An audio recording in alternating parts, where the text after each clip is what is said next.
আসসালামু আলাইকুম। সাদিকা সারা cooking is recipe নতুন আরও একটি রেসিপি দেখার জন্য আমন্ত্রণ জানাচ্ছি আপনাদের সবাইকে। আমার আজকের রেসিপি হচ্ছে কোরিয়ান স্টাইলে ভাইরাল পটেটো পাস্তা। এই পাস্তাগুলো দেখতে অনেকটা মাশরুমের মতো, খেতে তুলতুলে নরম আর একটু স্পাইসি। আশা করছি আমার আজকের রেসিপি ভালো লাগবে। এই রেসিপির মূল উপকরণ হচ্ছে আলু। চলুন তাহলে দেখে নিই এই রেসিপিটা আমি কিভাবে তৈরি করব। প্রথমে এখানে আমি কিছু আলু সিদ্ধ করে নেব। এখানে আমি 250 গ্রাম নতুন আলু নিয়েছি, সেজন্য আলুর উপরের আবরণটা আমি ধুয়ে ভালোভাবে পরিষ্কার করে নিয়েছি। আর আপনাদের যদি পুরাতন আলু হয় তাহলে আপনারা উপরের খোসাটা ছিলে ভালোভাবে পরিষ্কার করে নেবেন। এবার আলুগুলো সিদ্ধ করে নিতে হবে। আমি 4 থেকে 5 মিনিট আলুগুলো জাল করে সিদ্ধ করে নিলাম। একটা আলু উঠিয়ে দেখাচ্ছি। আলু সিদ্ধ হয়ে গেছে। এই পর্যায়ে আলুগুলো নামিয়ে গরম অবস্থায় পেস্ট করতে হবে। আমি এখানে আলুর মিহি পেস্ট করে নিয়েছি। আর আলুগুলো বেশি ঠান্ডা করা যাবে না। বেশি ঠান্ডা করে পেস্ট করতে গেলে আলুগুলো আঠালো ভাব চলে আসবে। আলুর এই পাস্তাটা ভালোভাবে তৈরি হবে না। এখানে আমি 4 চামচের হাফ চামচের মতো লবণ, তার সঙ্গে 3 টেবিল চামচ ময়দা নিয়েছি। আপনারা চাইলে ময়দার জায়গায় কর্নফ্লাওয়ার বা আটা দিয়েও এই আলুর ডোটা তৈরি করে নিতে পারেন। আমি সবগুলো উপকরণ হাত দিয়ে মাখিয়ে আলুর একটা ডো তৈরি করে নিলাম। পাস্তা তৈরি করার জন্য 2 হাতে অল্প করে তেল মাখিয়ে নিলাম। এবার ছোট ছোট লেচি আকারে কেটে নিচ্ছি। 2 হাতের তালুর সাহায্যে গোল করে নিতে হবে। এই পাস্তাটা তৈরি করা খুবই সহজ।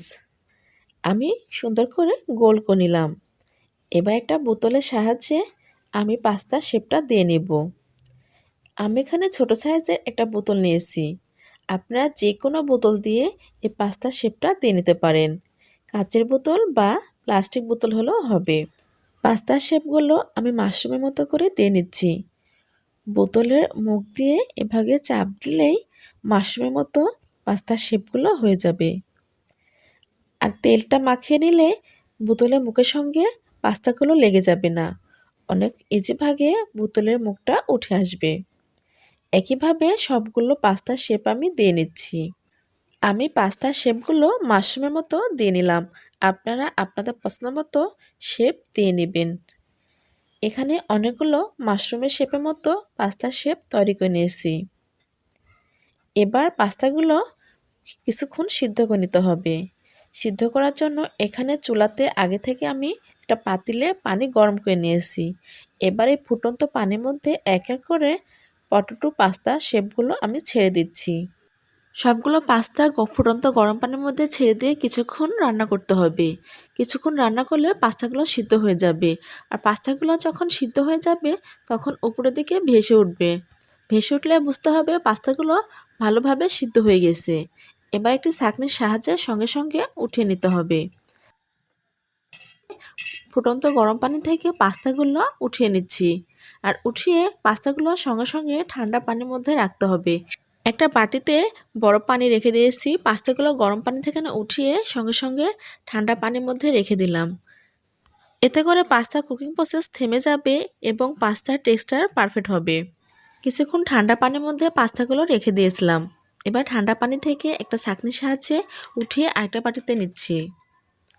একইভাবে সবগুলো উঠিয়ে নিতে হবে। এবার পাস্তাগুলো মিক্স করে নেব।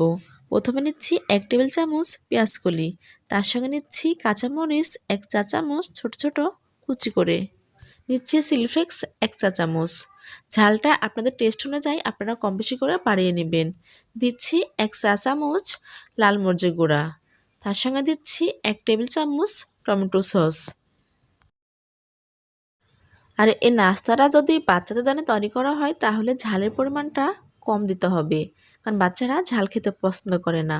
সবশেষে দিচ্ছি রসুন কুচি আর তেল। রসুন কুচিগুলো তেলের মধ্যে আমি 30 সেকেন্ডের মধ্যে একটু ভেজে নিয়েছি। এবার ফুটন্ত তেল আর রসুন মশলার মধ্যে ঢেলে দিলাম। দিয়ে একটা চামচের সাহায্যে এভাবে মিশিয়ে নিলাম। মিশানো শেষ। এবার পাস্তাগুলো ঢেলে দিতে হবে। পাস্তাগুলো ঢেলে দিয়ে মাখিয়ে নিতে হবে। মশলার সঙ্গে পাস্তাগুলো ভালোভাবে মাখিয়ে নিতে হবে। আমি ভালোভাবে মাখিয়ে নিলাম। এবার সবশেষে দিচ্ছি তিল। আমার বাসায় সাদা তিল ছিল না, সেজন্য আমি কালো তিলটাই অ্যাড করলাম। তিল দিয়ে আবারও একটু নাড়াচাড়া করে মিশিয়ে নিতে হবে। তাহলে তৈরি হয়ে যাবে কোরিয়ান পটেটো পাস্তা। তৈরি করা খুবই সহজ এবং খেতে অনেক মজা এবং সুস্বাদু। ঘরে বসে খুব সহজে অল্প উপকরণে কোরিয়ান স্পাইসি পটেটো পাস্তা তৈরি করলাম। আপনারা বাসায় এভাবে তৈরি করে খেয়ে দেখবেন। আশা করি আপনাদের খেতে অনেক বেশি ভালো লাগবে।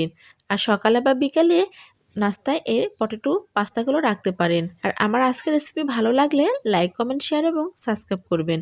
সাবস্ক্রাইব করে আমার চ্যানেলের সঙ্গে থাকবেন। আমি যেন আপনাদের মাঝে এমন মজার মজার সহজ সহজ রেসিপি নিয়ে হাজির হতে পারি।